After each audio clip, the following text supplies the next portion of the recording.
great Alice Cooper band with Hello Hooray from 1973 off their classic masterpiece album, $1 Billion Babies. I'm demonstrating the Gibson SG bass tonight. And Dennis Dunaway, their great rock bass player, was known for his EBO, which is exactly like the EB3 SG here. Get to that in a second. But he put a split coil pickup down here on his EBO. So Alice Cooper's sound is known for their Gibson, specifically this bass, the EBO. This is the SG. I'm going to say EB3 because I've been wanting to say that. This used to be called the EB3. Electric bass number 3 by Gibson.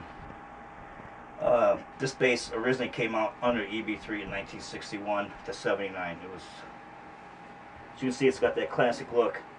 No bass looks like this guy. The shape, David can get that baby, is classic in history of, well, rock and roll actually. It's the SG guitar. This is the SG bass now, which came out back to us finally in 2000, thank God. They stopped production on the EB3 in 79. They brought it back under the SG name. The only difference is it's missing the 4-position toggle switch that the EB3 had, which I kind of miss. I wish I had it back. And it had a separate tone for each volume. Right now we got a tone for the bass. This is the big humbucker, which is known for Gibson humbucker. It's got a tone for the mini humbucker, which is your treble.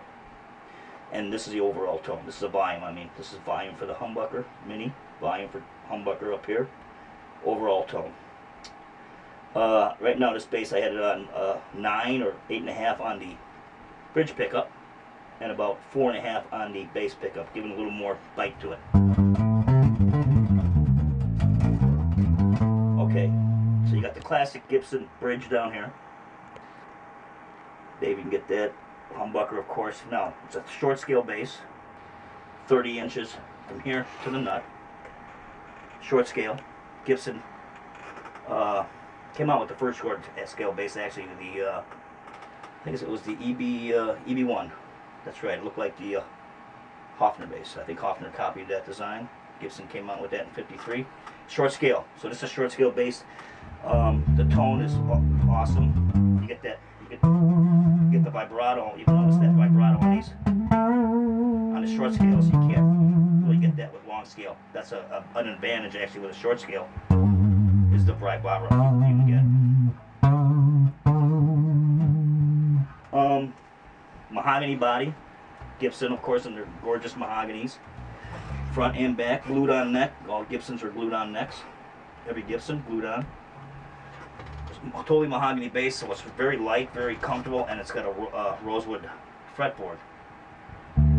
So quality from top to bottom, and of course the gorgeous headstock, Gibson, famous logo, and the classic. Really nice tuning pegs. I'm a big fan of Gibson. Huge fan of Gibson basses.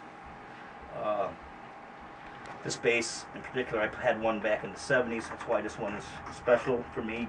Famous bass players, Jack Bruce, all through his Cream years. Billy Wyman of the Stones. All through the 70s he used the same bass, but he used the EB3. So if you're looking for a bass that's a short scale, or not, I mean, this bass is tremendously easy to play. It just plays itself. It's a short scale, so you don't have to, it doesn't matter. Your mind takes you to notes, just fingers don't mean anything, but the distance between the strings is really nice and close, very perfect. So the bass plays mint, and it sounds great. It's got a big heavy sound. But you want a little bite on that, use your mini humbucker up here, turn the volume up, little tone action going on, and you're good to go. Alright, today is February the 10th, and I'm John Falstrom, author of EADG 4. This is a series of the basses I've been doing. Don't know what's next, will surprise you.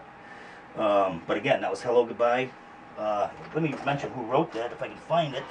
I can't. It was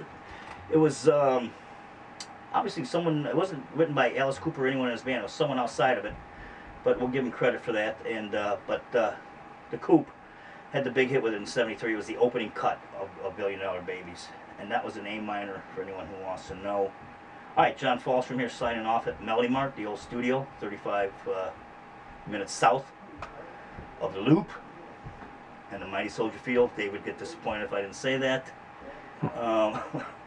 That's become tradition here, and next time hopefully maybe Dave will join me behind the camera, come out front, and see you next time. Take it easy.